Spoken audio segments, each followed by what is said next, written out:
دوستو آج کی اس ویڈیو میں ایک بہت ہی زبردست حدیث میں آپ سبھی کو سنانے والا ہوں، اس لیے ویڈیو کو آخر تک دیکھیے۔ اللہ کے نبی صلی اللہ علیہ وسلم نے فرمایا، حضرت ثوبان رضی اللہ تعالیٰ عنہ راوی حدیث ہے، اللہ کے رسول صلی اللہ علیہ وسلم نے فرمایا کہ بے شک اللہ تعالیٰ نے میرے لیے زمین کو لپیٹ دیا، کہ بے شک میرے لیے زمین کو لپیٹ دیا گیا، پھر میں نے اس کے مشرق اور مغرب کو دیکھا کہ میری امت کی حکومت وہاں تک پہنچے گی جہاں تک میرے لیے زمین کو لپیٹ دیا گیا تھا۔ میں نے اللہ تعالیٰ سے کچھ سوال کیا، میں نے اللہ سے کچھ دعائیں کی، میں نے کہا یا اللہ اس امت کے اوپر عام قحط سالی نازل نہ فرمانا کہ جس سے یہ امت ایک ساتھ ہلاک و برباد ہو جائے۔ اللہ نے میری دعا قبول فرما لی۔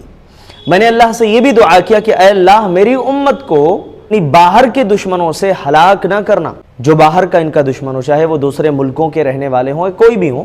ہاں مسلمان آپس میں لڑیں گے، آپسی ان کے اندر اختلافات ہوں گے اور آپسی اختلافات کی وجہ سے ایک دوسرے کو ماریں گے، لیکن یہ کہ دوسرے لوگ مسلط ہو جائیں اور ایک ساتھ مسلمانوں کا خاتمہ کر دیں تو ایسا کبھی نہیں ہوگا۔ اللہ تعالیٰ نے یہ دعا بھی آپ صلی اللہ علیہ وسلم کی قبول فرما لی۔ اللہ کے نبی صلی اللہ علیہ وسلم نے اس کے بعد فرمایا کہ میری امت میں 30 کذاب پیدا ہوں گے، جو جھوٹے ہوں گے، جو جھوٹ بولیں گے، نبوت کا دعویٰ کریں گے۔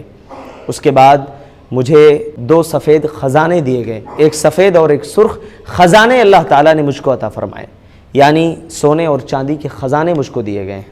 پھر اللہ کے نبی صلی اللہ علیہ وسلم نے فرمایا کہ میری امت میں برابر ایک جماعت حق کے ساتھ غالب رہے گی، حق پر غالب رہے گی، اور ان کی مخالفت کرنے والے لوگ ان کو کوئی نقصان نہیں پہنچا سکتے ہیں۔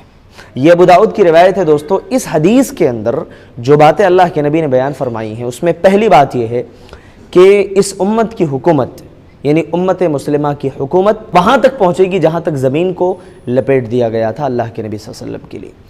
دوسری، اللہ کے نبی صلی اللہ علیہ وسلم نے یہ خوشخبری سنائی کہ اس امت کو بہت سارے لوگ ہلاک کرنا چاہیں گے، برباد کرنا چاہیں گے، مٹانا چاہیں گے، لیکن مٹا نہیں پائیں گے اگرچہ کہ دنیا کے سارے ممالک ایک ساتھ جمع ہو جائیں۔ اور تیسری بات، اس امت کو عام عذاب جیسے سیلاب یا قحط سالی یا ایسا عذاب جو سارے لوگوں کو ہلاک و برباد کر دے تو اس سے اللہ تعالیٰ اس امت کی حفاظت فرمائیں گے۔ اور چوتھی چیز اس میں یہ ہے کہ اس امت میں بہت سارے ایسے نبوت کے جھوٹے دعوے دار پیدا ہوں گے جو اپنے آپ کو نبی ہونے کا دعویٰ کریں گے۔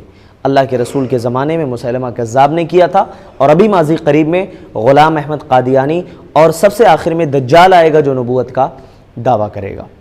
اس کے علاوہ اللہ کے نبی صلی اللہ علیہ وسلم نے اس میں یہ بھی بتایا کہ ایک حدیث آپ نے بیان فرمائی کہ میری امت کے کچھ لوگ، قیامت کے قریب یہ ہوگا کہ میری امت کے کچھ لوگ یعنی مسلمانوں کا ایک قبیلہ مشرکوں کے ساتھ جا کر کے مل جائے گا، مشرکوں کے ساتھ شامل ہو جائے گا۔ اللہ کے نبی صلی اللہ علیہ وسلم نے جو پیشین گوئی فرمائی ہے وہ چیز ہو کر کے رہے گی۔ اللہ تعالیٰ سے دعا ہے کہ اللہ تعالیٰ ہم سب کو فتنوں سے محفوظ فرمائے۔